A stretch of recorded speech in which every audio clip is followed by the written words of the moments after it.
ബ്ലൗസിന് അങ്ങേയറ്റം പ്രാധാന്യം കൊടുത്തുകൊണ്ടാണ് നമ്മൾ ഈ ഒരു കേരള സാരിയുടെ കോമ്പിനേഷൻ സെറ്റ് ചെയ്തെടുത്തിരിക്കുന്നത്. ഹാൻഡ് വർക്കാണ് ചെയ്തിരിക്കുന്നത്. അത് സർദോസിയും ഗോൾഡൻ ബീഡ്സോടെ വരുന്ന ഒരു കോമ്പിനേഷനാണ്. നല്ല റിച്ച് ആയിട്ട് തന്നെ ചെയ്തിട്ടുണ്ട്. അപ്പോൾ അതാണ് ഡിസൈനിനെ പറ്റി പറയാനുള്ളത്. പിന്നെ മെയിനായിട്ടും പറയാനുള്ളത് കേരള സാരിയുടെ ഒരു പ്രാധാന്യമാണ്. അത് കൂടുതൽ പറഞ്ഞു തരേണ്ട ഒരു ആവശ്യമില്ല.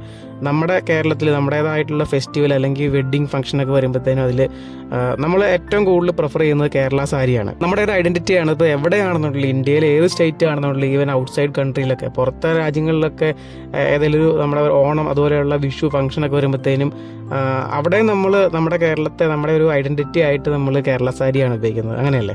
അതിലൊരു സംശയമില്ലാത്ത കാര്യമാണ്.